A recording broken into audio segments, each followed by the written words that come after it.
Hello, and welcome to the Heathen's Journey podcast. I'm your host, Abby Pluff, and I'm so glad you're here. This is the show where I explore inclusive heathenry as a queer woman. We will be talking about traditional witchcraft, runes, folklore, and so much more. Join us, won't you, as we journey to the ends of the 9 realms and back.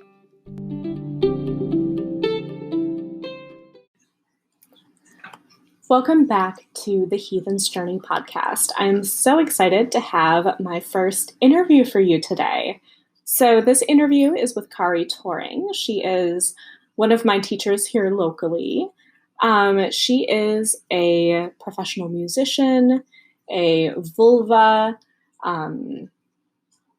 general heathen goodness. She talks a lot about concepts of orlog and weird. And in this episode, we talk a lot about frith and grith, and what she refers to as the garden gates. Frith and grith are two concepts that are often kind of like used in heathenry to kind of create an other. And Kari pretty quickly breaks it down, and it's more so about like how do we personally set boundaries for what we allow in our lives.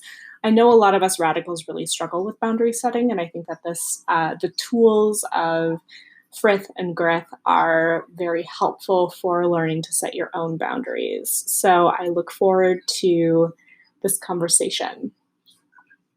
I also do, just briefly before we get into the interview, want to apologize for the audio quality of this interview. I was recording via Zoom, and I think that my internet was having some issues. It was cutting in and out a bit, and so there were times where some of the words get a little choppy. I did try to work some editing magic, but unfortunately you will probably still have that as an issue with the audio. So again, I apologize. I'm still very new to the world of podcasting, so I hope that you give me some grace with the audio quality. And I hope to figure out a better system in the future for recording interviews via distance. All right, so without further ado, we're going to take a quick ad break, and then we're going to dive straight into the interview. All right, see you after the break. Well, Kari, welcome to the podcast. How are you doing this morning? Very well, thanks. And thanks for having me. Yeah, I'm so glad to have you. So why don't you take a moment to introduce yourself for our listeners? Well, my name is Kari Tauring, and I grew up in Minnesota with the Norwegian American identity from my mother's root, and then spent summers on the farm in Wisconsin with my Norwegian grandmother and cousins and second cousins. We have a really huge sort of ethnic family enclave that gets together constantly. And I began studying the pre-Christian roots of our folk culture in 1988 when my English professor introduced me to the runes and in a linguistics class. Yeah, how did that go? Tell that story. Shall I? It was actually really pretty funny. So Dr. Luann Dummer, who has since passed, she was very excited. She knew that I was very into alternative spirituality. I was also a theology minor and a philosophy major and an English major. And she knew I was into my heritage and all of that kind of thing. So she says, "Oh, you're really going to love the lecture today." And I was like, all right. Because, linguistics can be pretty bogging down, So there I was sitting, and she's like, blah, blah, blah, the Indo-European language root system and blah, blah, blah. They're scripturalized as the runes. And she looked at me like I should be able to pretty much pick up the lecture and run with it from there. And I just stared blankly at her, and I shrugged, and I'm like, I don't know what the runes are. And she says, you don't know about the runes? Well, that's your heritage. I thought you were into your heritage and your spirituality and all that stuff. And I was like, geez. So I went to visiting my grandmother on the weekend, and my mom and my grandma and I were sitting in her dining room on the farm, in the farmhouse. And I said, so grandma, why don't we know about the runes? That's our heritage. And grandma looked at me a little quizzically, and she's like, wow, that's pretty old stuff, Kari. And, it's pre-Christian. And I just sort of looked her in the eye, and I said, there were pre-Christian Norwegians? And she just started laughing at me. And my mom was like, yeah, we were Catholics too, And I was like, no, my whole Lutheran brain was just sort of exploding, because you hear about the pre-Christian traditions of Celtic people and Greek peoples and all of these other things, but you really don't think. I never ever thought about myself as having a deep pre-Christian root. So this is where I began studying the runes and the Eddas and the sagas and this is what I called peeking under the lefse, which when you're from Minnesota, you know what that means. But for those of you who might not know what lefse is, it's a flat potato sort of tortilla type thing made with riced potatoes. And in my family, you eat it with butter and sugar, and that is it. And I have never liked the taste of potato lefse with butter and sugar, which I hid from my family, thinking it made me not good Norwegian. That was sort of the start of this thing in the late 80s of trying to get resources to study those pieces. And of course, most of the books on the runes at the time were written either by, Lisa Peschel or Edred Thorson through Llewellyn, and they were all in the occult section. And I'm like, oh, no wonder grandma doesn't have any of these. Right. Because the other layer of my identity was so thoroughly Lutheran that it didn't occur to me that there was anything but Lutheran Norwegians forever and ever. So there it is. So fast forward to today, when you are a professional Völva. You teach Norwegian folk music and dance professionally. You teach courses on runes, and you're a very well-respected teacher here in the Twin Cities area. Oh, thank you so much. Yeah, I began combining the runes and mythology and then the Norwegian folk music and dance in 2003. And this is the year that I literally picked up the staff. I began to use the staff, a wooden staff and wooden stick called a Stav and a Tane or a Tine, depending on which side of the fjord you're on. And this use of staff and stick for making rhythm for the runes, song for journeying, this became known as staving. And I began to teach that in the Twin Cities. Many of my contemporaries were like, what are you doing? That is really cool. So we just started to, I started to teach what I was learning, and the Völva Stav manual was published in, I published my first rune book in 2007 and the Völva Stav manual in 2010. And those were both, the rune book was something that I sort of wrote under duress because friends wanted it. Right. But I'm like, why? There's so many books. They're like, yeah, but not yours. So, and that has been since re-released in 2016 with some more in-depth stuff. But the Völva Stav manual was really written just for my teaching in the Twin Cities. I did not expect it to. I did not expect it to become something that people all over the country, and in fact in Scandinavia as well, that people were downloading it and starting to work with my techniques. That really sort of surprised me quite a lot. So since then, I began to do a lot of traveling more widely. Um, you know, that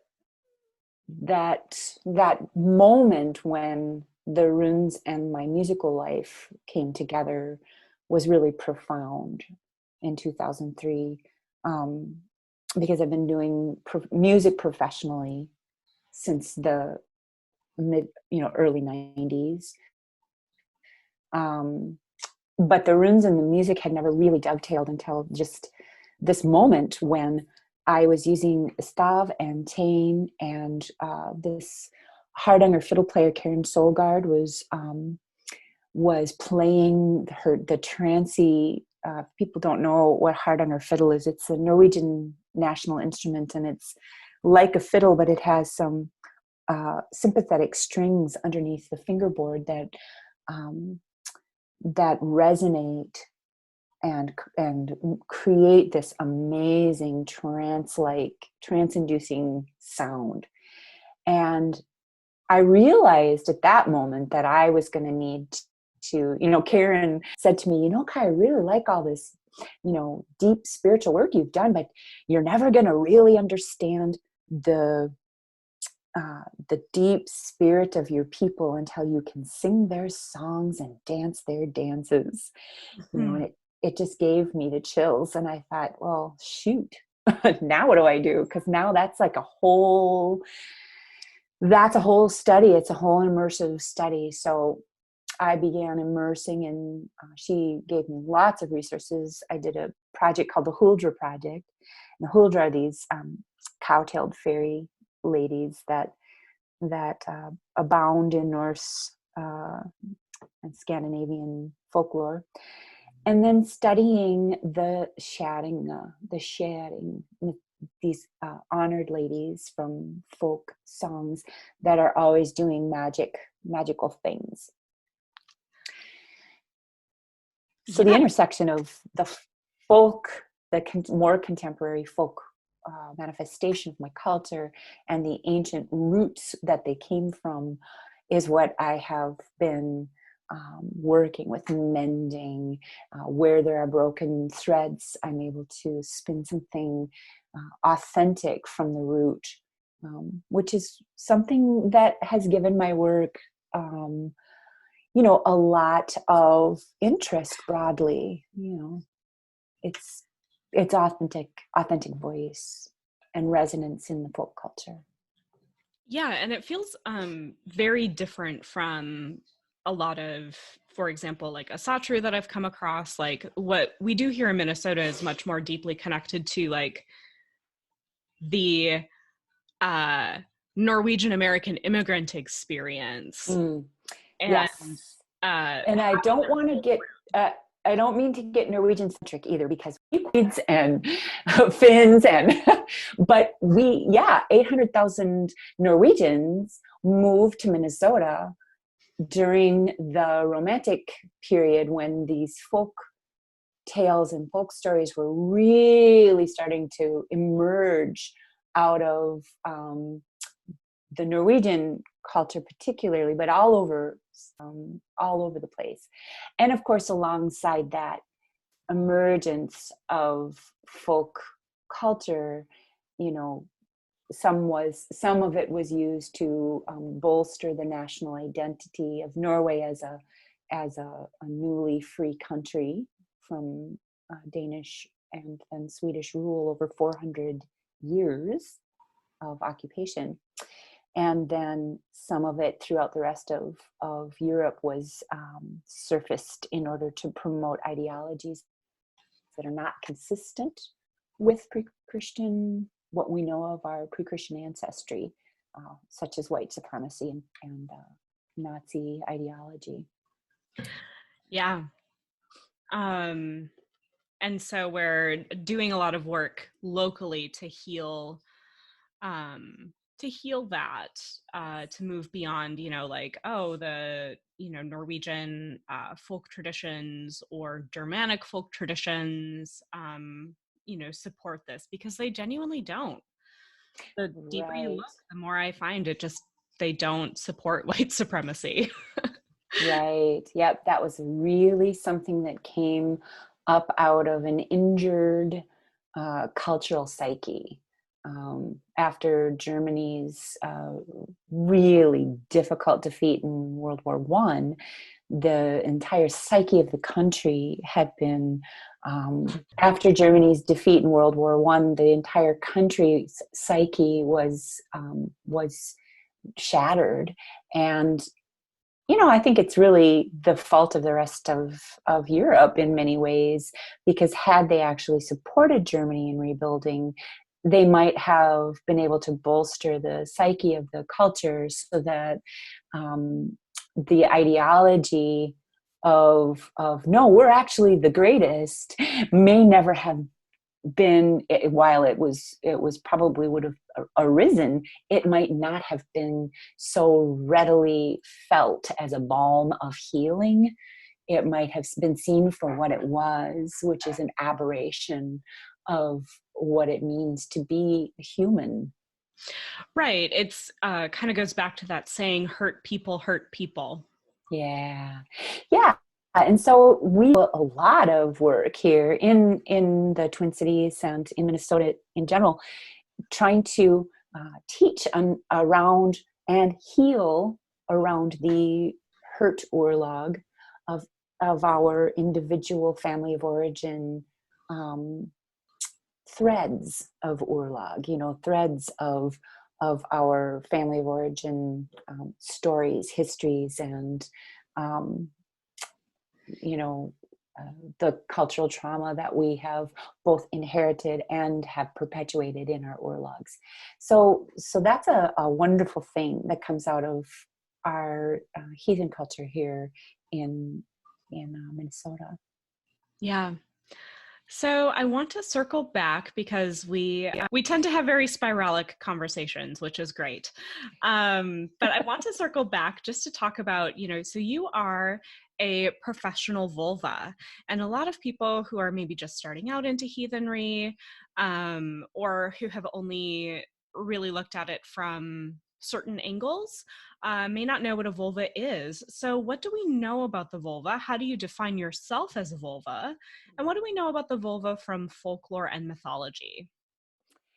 Right. Well, a vulva, the word itself means a staff carrying woman, and it is a gender specific term. And it is the way of the vulva is carries the historical precedence of people and communities, both individual people and communities, and sometimes the vulva prophesies on specific people's urlag or community urlag. And that is something that really should be talked about as well, because in Old Norse, there was not a future tense. And so prophecy in and of itself wasn't so much about telling the future as it was about remembering past precedents and remembering and seeing what people are doing with that information and making predictions about how things based on that are likely to turn out. What we know about the vulva comes from the Eddas and sagas. Edda means great grandmother in Old Norse, and is the name for the collection of oral traditional poems that were preserved in Iceland. And the first poem of the great grandmother's poetry is the Volu Spo, which means the prophecy of the staff carrying woman. And the first thing that the staff carrying woman says is Thjolsbidek allar. Quiet down, everyone. Helgar kinder, all of you sacred folk, the highest and lowest kin of Heimdall. So this first line tells us so much about who this Völva is. She's part of the eight of Heimdallr. She's part of the family origin unit of Heimdall, and she's addressing Odin, who is she sees as separate from that piece. So there's so much rich material, and then we have the other sort of most famous Volur of Volur is plural, of the what people usually think of comes from Eric the Red saga, and that would be Thorbjorg, who is the Volva in Greenland, who comes visiting different farmsteads. So the first Volva gets woken up from probably her grave mound by Odin to inquire about his Urlag. And the second Volva is a living woman who is the last of 9 sisters and who visits different towns. And this Volva teaches us a little bit about how to set up ceremony and what the community is responsible for in regard to the invitation of having a Volva come. And I think that's part of the difficulty maybe in modern culture is we don't have funding as kindreds and communities of heathenry don't necessarily have funding to or ways of bringing a professional Volva in on a regular basis the way we used to. But when so in 2010 I was invited to attend a gathering. Actually, it was in 2009. I attended my first gathering of practicing heathens throughout the Midwest in this great big festival, which also included a thing or a parliament council. And as the community was forming ideas about who should be included in the leadership, they began to say, well, only leaders of more than one forming a family or kindred would be included to prevent individual heathens from all over the Midwest to just be coming and occupying the time because the council was really about how do we support different kindreds, different quote unquote tribes, different groups of heathens.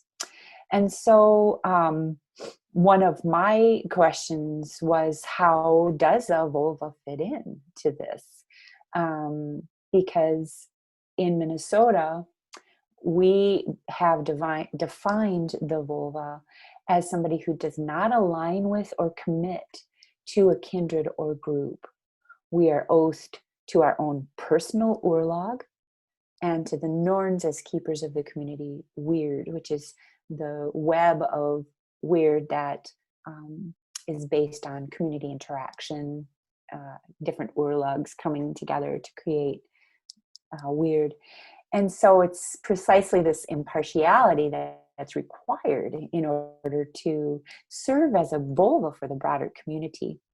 So, if we're to hold the staff in a broad professional way, we need to have the confidence of the broader community that we won't favor anyone above anyone else, that we will hear with impartiality.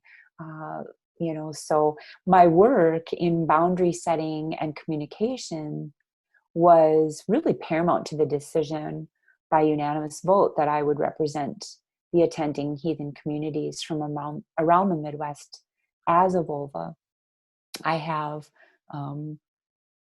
worked diligently to create Nordically rooted boundary setting and communication tools.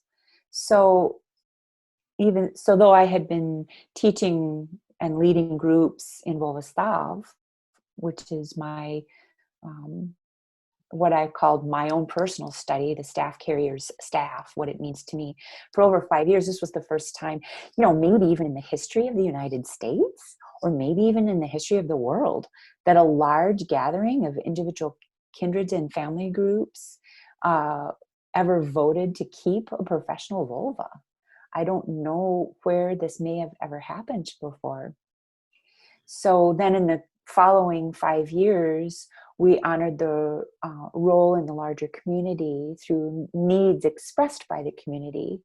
And one thing we were not able to accomplish was creating that funding source for me to travel and visit the individual kindreds that I was serving, though we did use conference calls and that sort of thing. But some individual kindreds did some fundraising to have me come and teach the tools and teach meditation and deepen the knowledge roots with the dance and the song, which is part of also true that is lacking for the most part.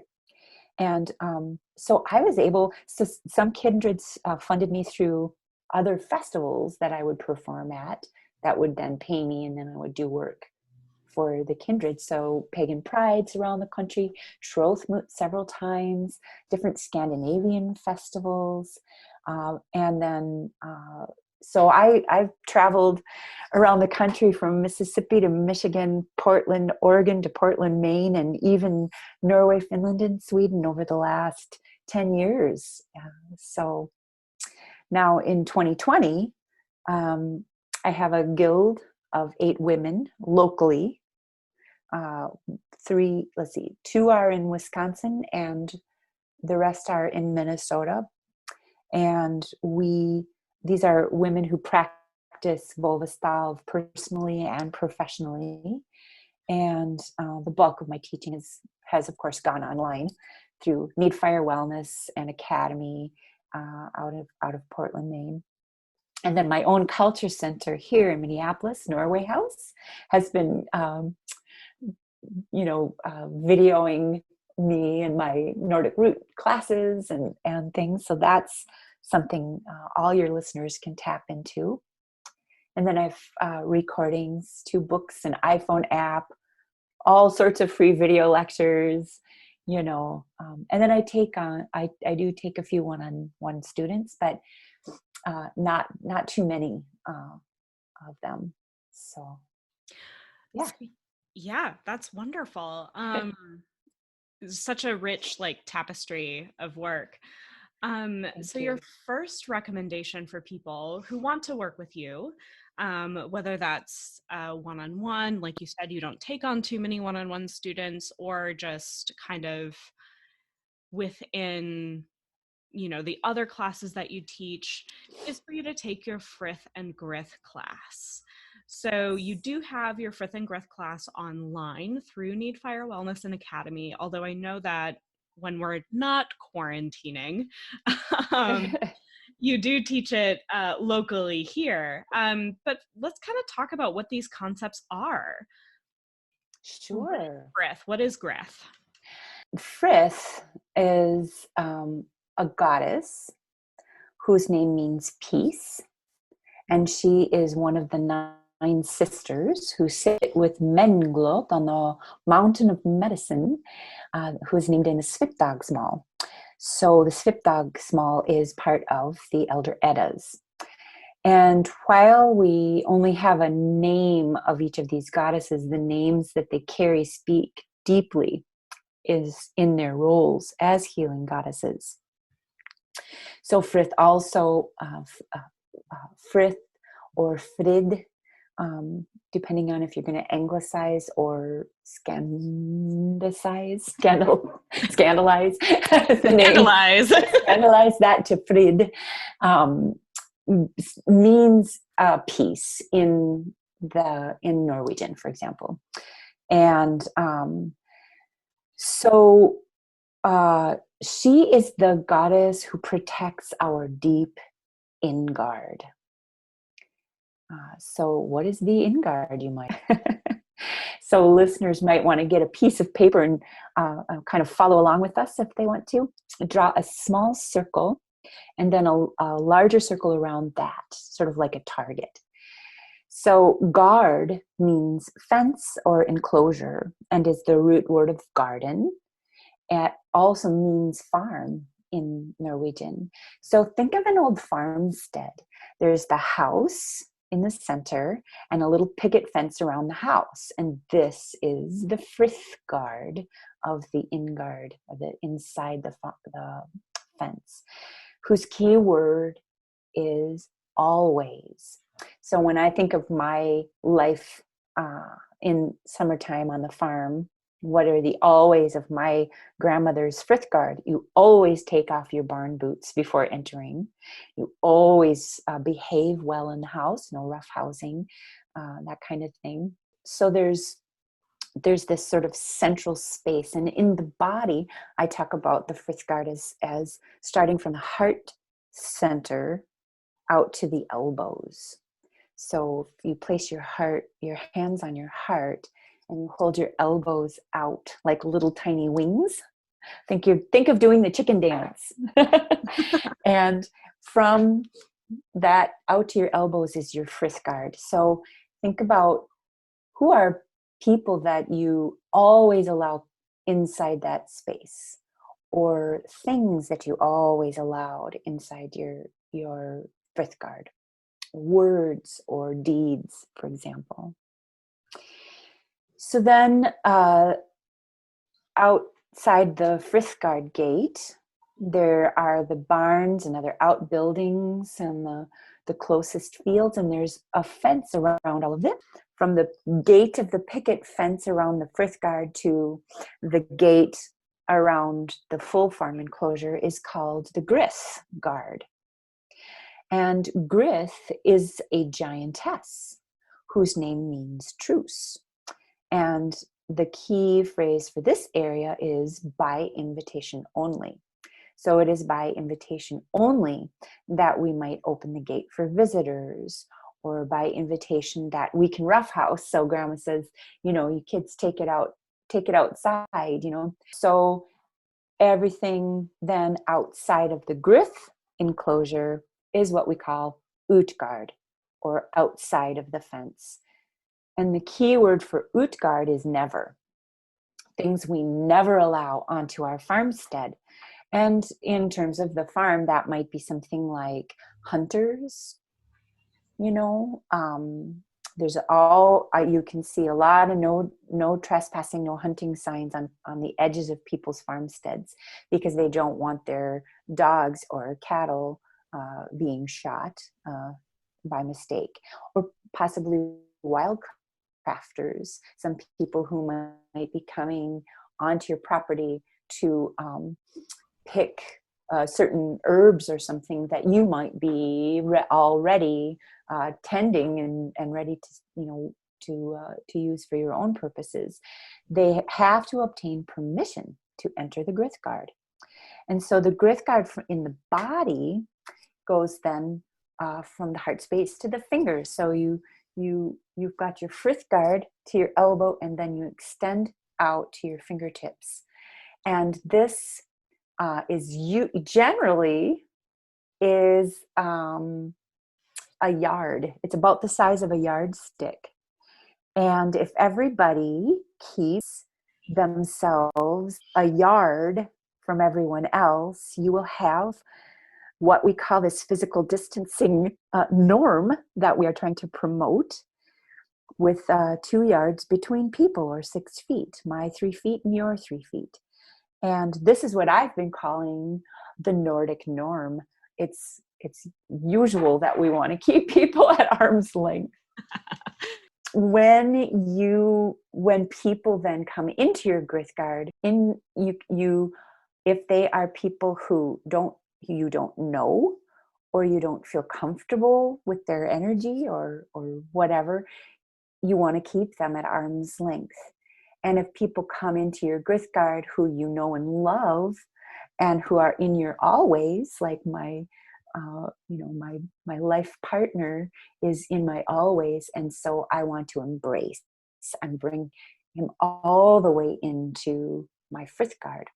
So there's this way of doing boundary setting that calls on frith and grith as goddesses and as ideology as well. So how can people use these concepts practically? Especially thinking of a lot of those listeners who probably don't own their own farm. Right. Yeah, no, this is stuff that works. This kind of boundary setting is actually really incredibly practical. So, when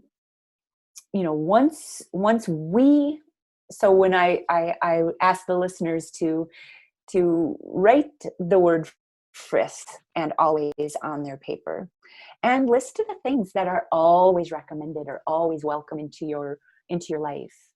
And there aren't really all that many things actually in that always section. It used to be a cultural norm. It started to be this cultural norm where everyone was always expected to hug everybody. And that was something that I took out of my frith guard pretty early on in my boundary setting work, because I don't want to always hug somebody. And so I put that in my grith guard. By invitation only, I will hug you. That means we have to have informed consent around hugging. So another thing that used to, when I was a young woman, be in my frith guard was critique. People would be like, oh, I saw your show, I really loved it, except for here's what I do differently. Or, hey, I read your thing, but I'd really like you to do this. I would be like, oh, okay, until finally I'm like, wow, so this is not okay with me. This, I like your work, but, and as soon as I hear, I like your work, but, or, and, I stop people there and I go, thanks for that, liking my work. If you have a critique of some sort, I only accept critique by invitation. So I invite you to email me. And if I am, if your critique is something that I will use, then I'll email you back. Otherwise I won't. And it really stopped people in their tracks. And they were like, oh, I'm like, yeah, I don't have time to hear what you would rather do. So do it yourself if you want to do something else, Yeah, absolutely. So there's a real practicality. So if the listeners want to just take some time and list the things that they would accept by invitation only, they will find some really interesting things around their own boundary setting desires. And then never. What comes in the never? Never accept. So I never accept people who, there's a lot of things I never accept. So for example, I never accept certain swear phrases, certain cursing phrases in my grith guard, because there are certain phrases that trigger trauma in me. And so when somebody uses a phrase that is in my never, I stop them and I say, so just so you know, and this is where the Frig's hand, which is the other part of the boundary setting and communication tools, comes in. This is where I can say, hey, I hear you say this phrase. I understand it's common in your vernacular. I believe you want to be friends with me. I feel triggered and uncomfortable. I don't want the phrase used in my hearing, and I'm willing to remind you twice. about it if it happens again. And for the most part, everybody who I've gone through this with and set boundaries around those things with is very conscious about how they form their words around me in respect for my boundaries. And so when we express our boundaries to people, for the most part, people usually apologize or change, uh, or they remove themselves from us as we are too sensitive or too blah, blah, blah, which is like, whatever, just remove yourself and I will feel better, you know. Yeah. Or if they have, sometimes people have to be removed, which is a drastic measure when it needs to be taken. Sometimes if people cannot control themselves in a grithful manner, they have to be removed into and put into the Utgard.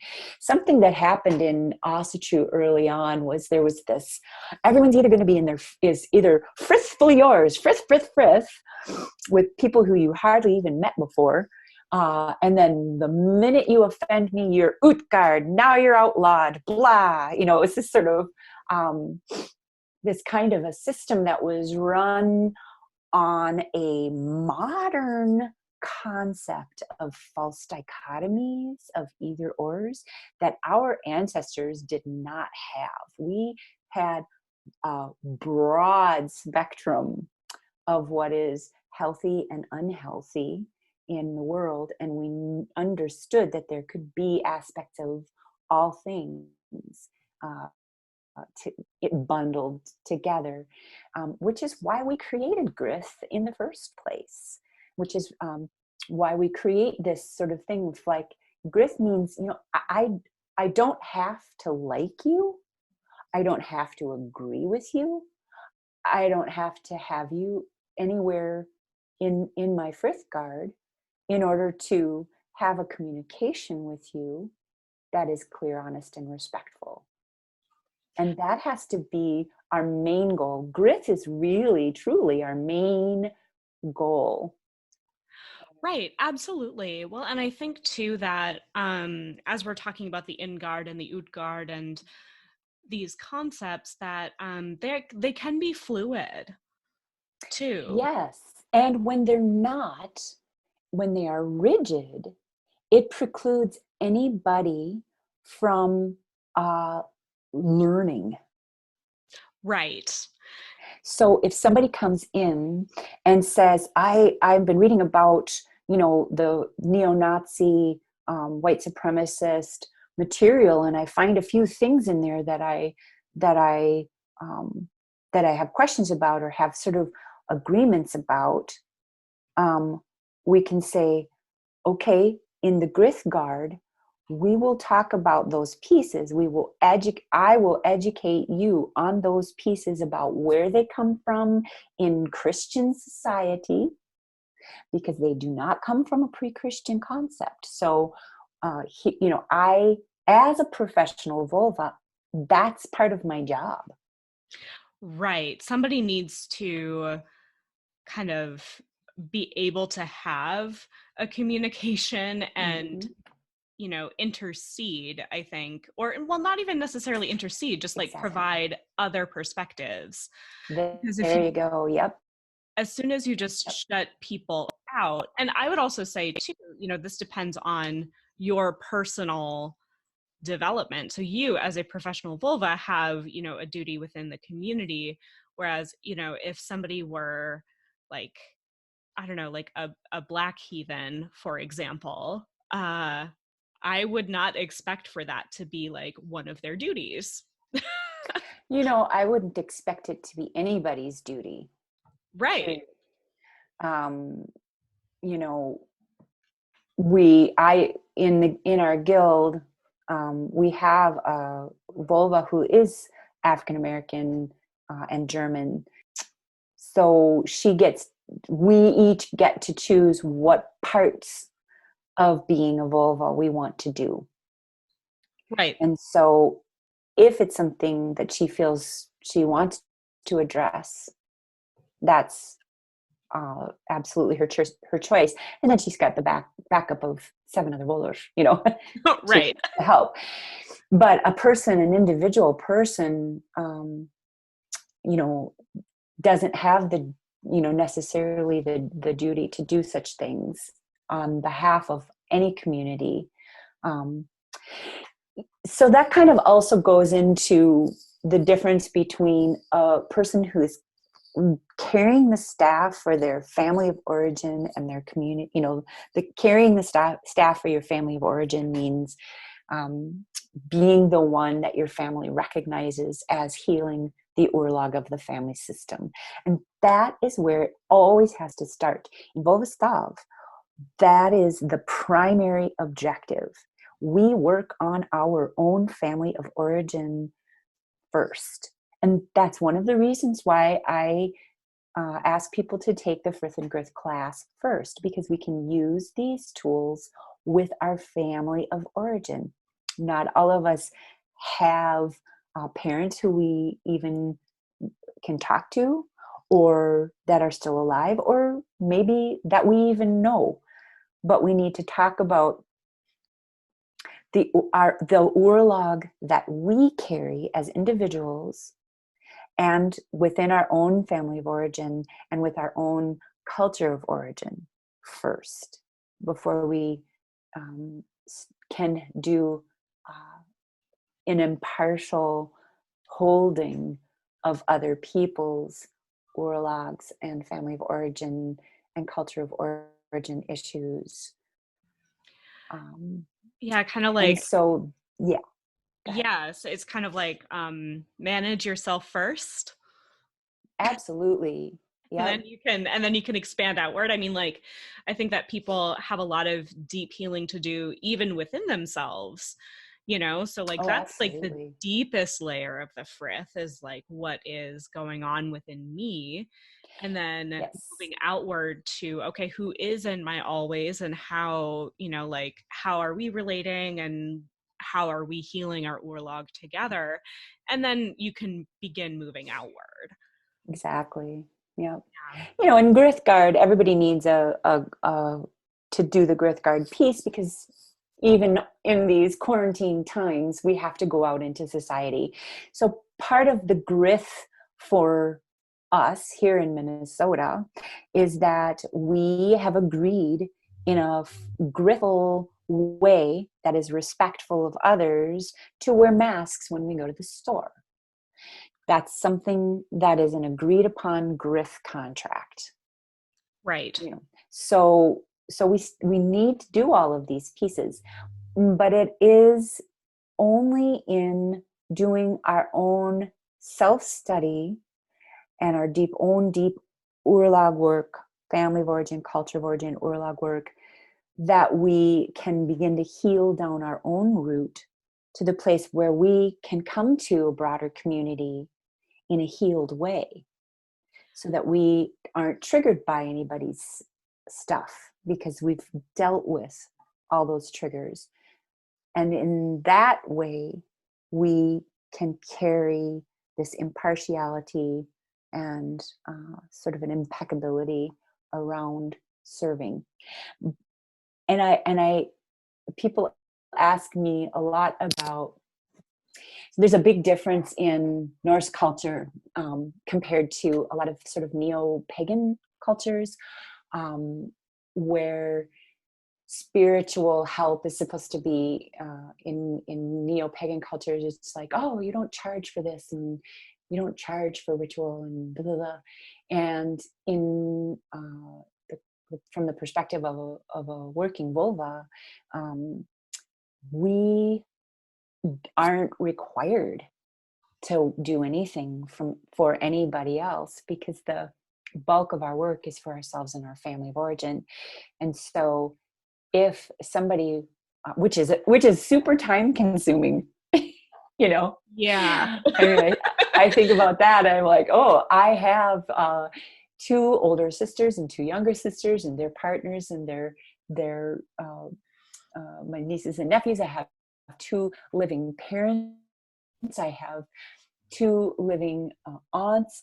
I have this huge family of origin that has recognized me for decades as being the one who carries the staff for the family.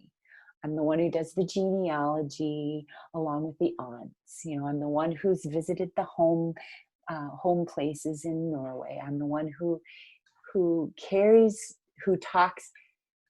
I'm the one to whom people give those secret stories that hadn't gotten shared broadly in our family due to shame or trauma.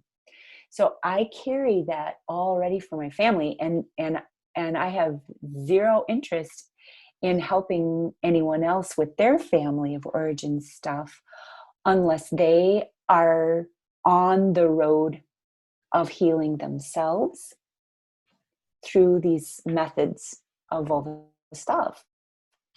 And I also think that that kind of highlights an interesting thing where people, like, becoming a vulva is not like the end game in heathenry. Right. Like, you can choose to become a vulva, but you can still, you know, practice heathenry and not have that be your calling.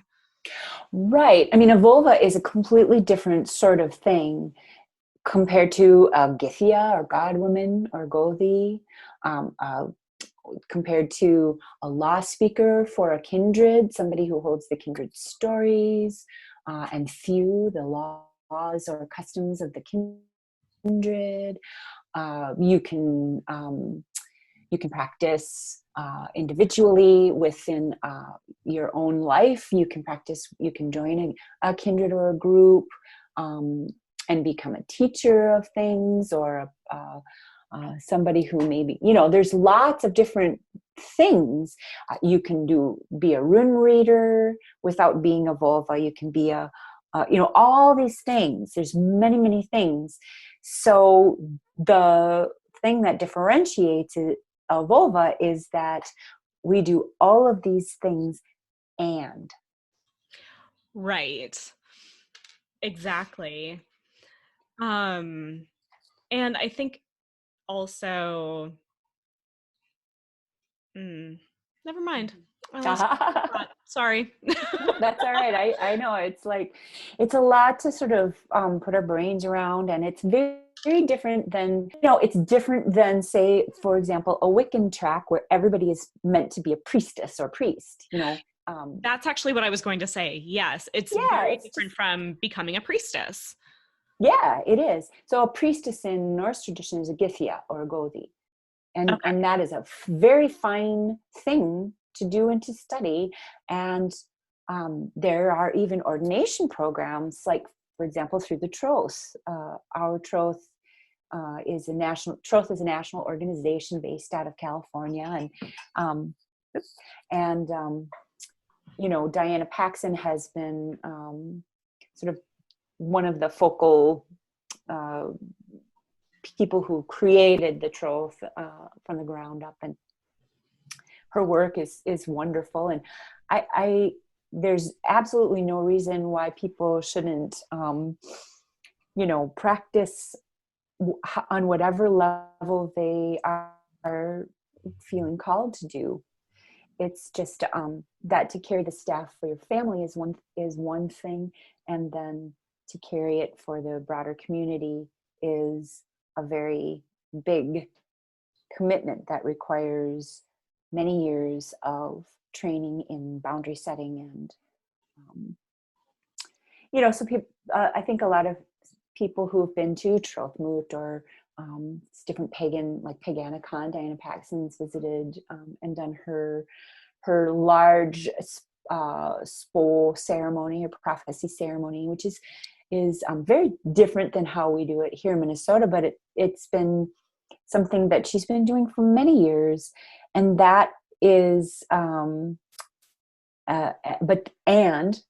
that doesn't mean that she would be somebody, well, maybe that's not a very good example, because she is somebody who could probably hold this, who can hold a space for staff carrying for a larger. She is called in her community, her broader community, to hold the staff for communication and mediation and those different things. But it isn't necessarily part of the prophecy piece either, not necessarily. So yeah, lots of different tweaks to the conversation here. Yeah. Well, thank you so much for talking to me this morning. And before we let you go, is there anything else that you wanted to share? Well, I just would encourage everybody to go to my website and read some of the things. I have a nice link to what the historical vulva and how we have defined it here in the Midwest, and lots of links to lots of free. One of the things, one of the ways I get out of maybe doing work on a broader level is teaching people to do it for themselves. That's like my big goal. I think that probably comes from my Norwegian or my Midwest heritage too. It's like, here's a stick. See what happens when you do this, Right. And, but I have a lot of free resources. And then if people are really interested in going deep with this particular style of work, the Firth and Girth class and all of the classes on Needfire Academy are very in-depth with lots of resources attached. And I encourage you to go for it.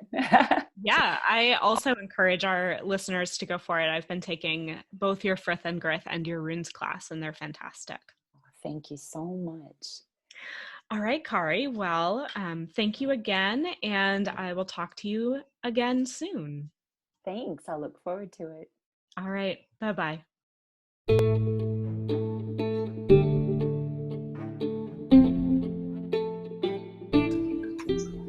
Thank you once again for joining us on The Heathen's Journey. If you would like more information from me or just to work with me, you can find me at northernlightswitch.com. I also do have a Patreon which supports this podcast, and that is at patreon.com/northernlightswitch. You can also follow me on Instagram at northern.lights.witch and on Twitter at northlightwitch.